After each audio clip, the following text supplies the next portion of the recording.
पहले तो एम्स में के बुरा हालत हो गया तो बोले पूरा काटना पड़ेगा, बोले नहीं हम मत कटाएंगे हम लोग, हमने फिर थोड़ा सा आंख बचाना है। तो ऐसे करके हम लोग फिर कोले बड़े प्राइवेट अस्पताल में दिखाते ताकि कुछ इलाज हो सके, आंख बच जाए। तो प्राइवेट अस्पताल में यही बात हुआ, सेम जैसे वही टेस्ट फिर बार करा, फिर वो 1 महीना निकल गया, फिर वो बहुत बुरा हाल हो गया, ठीक है ना। हाँ प्राइवेट अस्पताल है, उड़ीसा के बहुत बड़ा अस्पताल है, उस सम अस्पताल करके, सम सम सम अस्पताल कॉर्पोरेट हॉस्पिटल है, बहुत बड़ा हॉस्पिटल है भुवनेश्वर का। तो वहां गए थे हम लोगों ने। तो ऐसी ऐसी मतलब हमारा क्या, हमारे साथ ऐसे क्यों हो रहा है ऐसा, तो हमारा जीने का कोई अधिकार नहीं। हम लोग इतनी भ्रांति में, अभी जैसे कोई यहाँ रिपोर्ट लेके जाता है ना, स्कैनिंग का रिपोर्ट कोई बताते भी नहीं, बोलते रिपोर्ट लेके आओ, 4 दिन के बाद रिपोर्ट लेके आओ। अगर डॉक्टर लोग तो जैसे स्कैनिंग का तुरंत उसका फीलिंग आ जाता है, फीलिंग देख के क्यों नहीं बताते, तो बताना चाहिए ना। हम लोग को कुछ भी नहीं बताते, बस ऐसे ही सब कुछ छुपा छुपा के किया जा रहा है। हम खुलम खुला ये लोग जैसे बताते ना गुरु लोग कि सब कुछ है। तो हाँ अभी यहाँ आने के बाद तो 12 दिन में इतना फर्क पड़ गया हमारा। तो आप लोग तो सामने देख रहे हैं, अगर 12 दिन में मैं थोड़ा सा हिम्मत नहीं करता, इसकी आंख चली जाती, बचती कि नहीं बचती वो तो किस्मत की बात है, लेकिन आंख आज नहीं होती, वो बहन के जैसे आंख चली गई। थोड़ी सी अगर हिम्मत करती ना, उनकी आंख बच जाती आज। तो इसलिए हमने बहुत हिम्मत किया, वो सब इनकी शेष है, इनकी सब आशीर्वाद है गुरुओं की। संसार में अगर गुरु न होते ना, सचमुच ही हमारा बहुत कुछ हानि हो जाता है। इसलिए कोई भी अपनी हानि न करे, इन गुरुओं की बात माने, क्योंकि इन्हीं गुरुओं के जरिए ही हमारे सुधार हो सकता है। अगर भगवान के भरोसे रहेंगे, वो एलोपैथी के डॉक्टर के भरोसे रहेंगे तो अपने हानि कर देंगे। इसलिए सबसे अनुरोध है कि अपने हानि से बचे, ठीक है। तो बस अब सबको यही हमारी सबसे यही प्रार्थना है, बस गुरुओं की बात माने। संसार में गुरु ही कुछ उद्धार कर सकते, गुरु ही सुधार कर सकते। इसलिए मेरा तो दिल करता कि अभी जैसे मेरी बहन की आंख बच गई, सब कुछ बच गई, तो इन गुरुओं के चरण में एक बार उनके चरण में मैं गिर पड़ूं, ऐसे मेरे को। अरे थैंक यू, अरे गुड, थैंक यू, धन्यवाद, बहुत बहुत धन्यवाद, आभार, थैंक यू, जीवन बचा लिया, थैंक यू। देखिए जीवन बचाने वाला तो ऊपर वाला होता है। आपने देखा जो भी नेचुरल थेरेपीज हैं वही आपको करना, चाहे घर बैठ के करें चाहे हिम्स में आके करें। अभी आपने सिद्धू जी का नाम लिया, सिद्धू जी की वाइफ का ट्रीटमेंट भी मेरे थ्रू ही चल रहा था, और लेकिन उनको उनकी ठीक होने से कितने लोग मोटिवेट हुए, और मुझे उम्मीद है कि निशा जी के ठीक होने से इसी तरह से हजारों और लोग मोटिवेट होंगे और ये रास्ता चुनेंगे। धन्यवाद, थैंक यू। तो अब हम बात कर लेते हैं हमारे अगले पेशेंट की, प्रतिभा जी आइए, आप चाहे तो यहाँ बैठ सकते हैं। इनकी कहानी थोड़ी ज्यादा दुखदाई है। उन्होंने तो राइट टाइम पे वहां से भाग के आ गए, but Pratibha ji right time पे भाग के आ नहीं पाई, लेकिन उसके आगे की और पहले की जो कहानी है थोड़ी सी जानना आपके लिए जरूरी है। उसके लिए आचार्य मनीष जी से को आग्रह करता हूँ, आए और थोड़ा सा आप बताएं। मैडम को ही दे दो, पहले तो आप ही बताओ अपने बारे में। नमस्ते, ओम आरोग्यमस्तु। मेरा नाम प्रतिभा सामल है, मैं दुबई से आई हूँ। 2022 से मेरा कैंसर का जर्नी स्टार्ट हुआ। स्टार्टिंग में मुझे पेन होता था, हेडेक होता था, तो जैसे ही डॉक्टर्स के पास जाती थी तो डॉक्टर्स बोलते थे माइग्रेन का इशू है, साइनसाइटिस का इशू है, बट स्टिल मेडिसिन खा के ठीक हो जाता था, फिर दोबारा आ जाता था। तो फिर हमने एमआरआई कराया, एमआरआई में पता लगा कि ट्यूमर है आईज में। देन उसके बाद डॉक्टर्स को दिखाया, फिर बायोप्सी हुई, बायोप्सी में निकला कि कैंसर है। तो अपोलो हैदराबाद में मेरा ट्रीटमेंट चल रहा था, तो मेरा 1 साइकिल इंट्रा आर्टेरियल कीमो हुआ, जिसके कारण मेरा आईज का विजन ही चला गया। जो मुझे डॉक्टर्स ने नहीं बताया था कि ऐसा ऐसा कुछ हो सकता है। तो अनफॉर्चुनेटली जब आई का विजन चला गया, डॉक्टर्स ने कहा कि आप एक काम करें, आपका आई रिमूव कर देते हैं, तो ये कैंसर दोबारा नहीं आएगा। फिर हम लोग उनके बातों में आ गए और आईज का रिमूव भी कर दिए।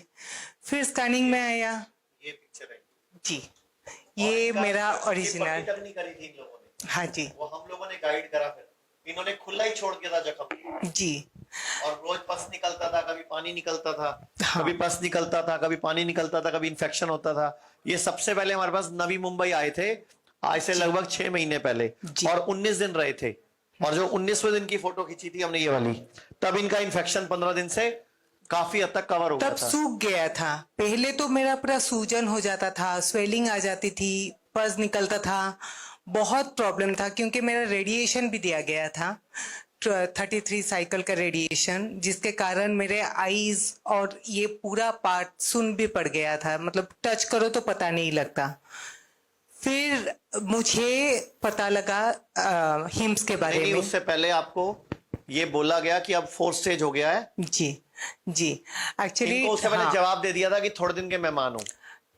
मेरा जो केस है अभी, डॉक्टर्स का बोलना था कि स्टेज 4 कैंसर है, एडिनोइड सिस्टिक कार्सिनोमा, जो मेरा पूरा लंग्स, लीवर में और बोन्स में फैला हुआ है, और आपका इस चीज में और कोई इलाज बचा नहीं है, और आप कुछ ही दिन के मेहमान हो। तो हमारे पास कोई ऑप्शन भी नहीं था, और उस टाइम पे मैं सर्च कर रही थी ऑनलाइन में, मुझे हिम्स हॉस्पिटल के बारे में पता लगा। देन मैं अक्टूबर में हिम्स हॉस्पिटल आ गई। वहाँ पे मैंने 20 डेज का ट्रीटमेंट लिया। ट्रीटमेंट के बाद मेरे बहुत गंदी वाली हालत थी उस टाइम पे, क्योंकि कीमो भी ली थी, तो मैं चलना फिरना मुश्किल था, मैं ऐसे ही मतलब बेड में बैठी रहती थी। बट आज के डेट में मैं बोल सकती हूँ कि थैंक्स टू हिम्स हॉस्पिटल, जिसने मेरी जिंदगी बदल ही दी, मैं बोल सकती हूँ, क्योंकि मेरे सिम्टम्स सारे खत्म हो चुके हैं। मेरे लीवर में पहले मैं ऐसे टच करती थी तो मुझे पूरा फील होता था, मेरा जो ट्यूमर का साइज था फील होता था। अभी वो भी बिल्कुल पता नहीं लग रहा है, ना के बराबर। और डॉक्टर्स ने मना कर दिया था कि मेरा कभी और बेबी नहीं हो सकता, मेनोपॉज हो गया है और पीरियड्स बंद हो गया था। बट हिम्स में आने के बाद अब ये 5 दोबारा days हिम्स के में आए हुए हैं, अभी चल रहा है इनका ट्रीटमेंट। 24 जी। तारीख को जाएंगी। अभी जी। आज क्या है?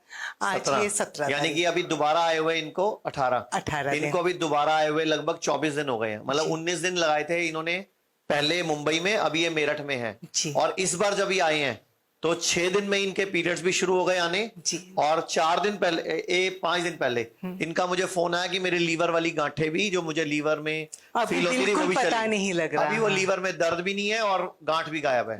जी। और पीरियड्स भी दोबारा शुरू हो गई। तो जी। ये, और इनको ये बोला गया था कि जब इनको 4th स्टेज था, इनका इलाज नहीं है उनके पास, बट फिर भी वो बोलते हम कीमो ही करेंगे। हाँ।